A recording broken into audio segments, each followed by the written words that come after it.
Party, our enemy is only one. Our enemy is the fraudster, the criminal, the man who misleads Kenyans that he has an agenda for the future. The man who sits in cabinet as Deputy President of the Republic of Kenya and comes out and says that the government criticizes the same government that he works for. So Kalonzo Musyoka, Musalia Mudavadi, all these guys have never been our enemies. As a matter of fact, we are going to face only one person, William Ruto. So we are happy that things are coming back as they should be, and I can assure you that it is going to be a two-horse race, Raila'S Odinga versus William. Canaan is on course. It is unstoppable. And if anyone was in doubt, you should have witnessed yesterday the Right Honorable Raila'S Odinga and Kalonzo Musyoka reaffirming that their commitment to social justice and to a prosperous Kenya is still on course. Just as has been stated, the battle in 2022 will be between the forces that want to continue entrenching corruption and impunity against the forces that have always struggled for social justice and economic empowerment of Kenyans. Raila'S, Kalonzo Musyoka, Musalia Mudavadi, and the rest of his brothers in the NASA coalition. We are still intact. What has been there have been differences in opinion. What has been there have been differences when it comes to tactics. But the strategy still remains that we need to liberate this country, and we cannot afford to let this country be ruled by somebody whose past and whose history has been tainted by corruption and impunity of the highest order. And those of us in the Senate, if you want to believe that NASA is still alive and it's still the vehicle that we will use to mobilize other like-minded forces towards the future, you will notice that Mutula Kilonzo is still our chief whip in the Senate, and he comes from Wiper. You will not notice that Honorable Mbui is still a leader in the National Assembly. The coronavirus pandemic has hit Kenya very heavily. It has not spared any part of the country. It was confirmed by the health officials that the Indian variant was in Kisumu. And looking at the deaths we are having around across Nyanza, is coming from Homa Bay, Migori, Kisumu, Siaya, it appears that it has spread far and wide because the current variant kills people very fast. As a matter of policy, I wanted to say that if you doubted that corona is existent, I'm burying my own mother-in-law today, passed on due to corona, away in Mombasa, Pandia Memorial Hospital. For my mother-in-law to be treated, in fact, all hospitals at Coast Province were full. There was no ICU unit. We had to intervene. I was lucky to intervene as a leader, and we still could not get a ward. We got some corridor where she was treated from.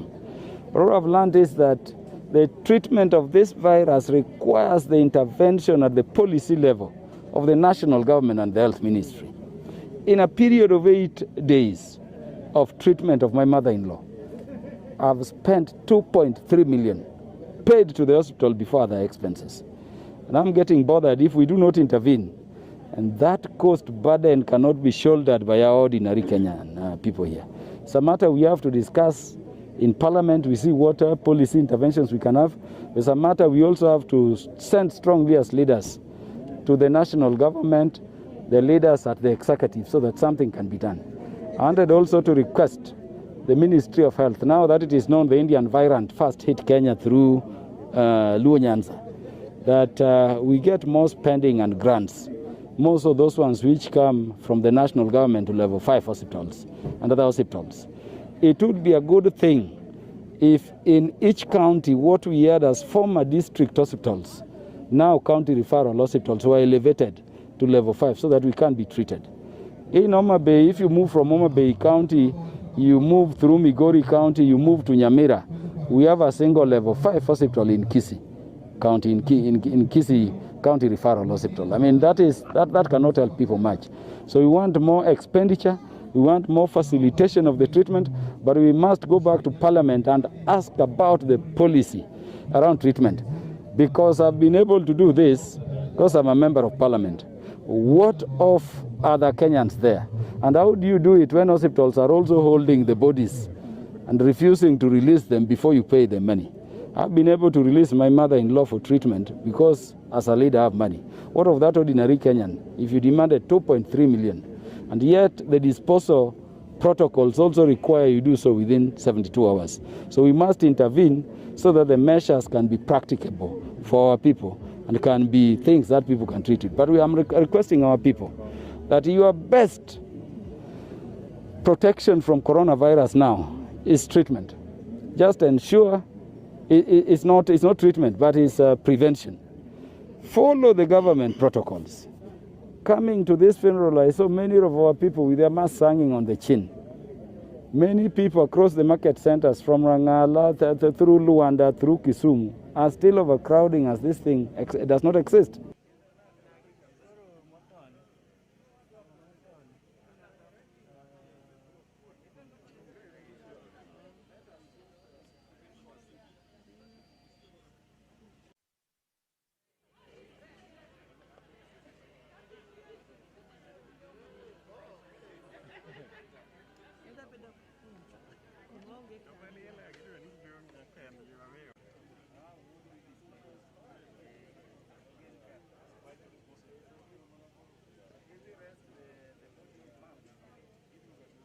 Kwa changamoto za kimapenzi, hasara kwa biashara, kuteswa na ushirikina, changamoto za ndoa zisizoisha, ukata usiopungua, umesoma sana lakini hauna kazi, kila interview unashindwa, unapata pesa lakini haikai, pombe na madawa ya kulevya vinakutesa, unajiona ni mwenye mikosi na mabalaa na mingine mengi tu. Waone Mwigwenu Doctors kwa suluhisho la kudumu. Wapigie kwa simu namba, anza na alama kujumlisha 254 740 637 248 au tembelea website yao ya www.mugwenudoctors.com.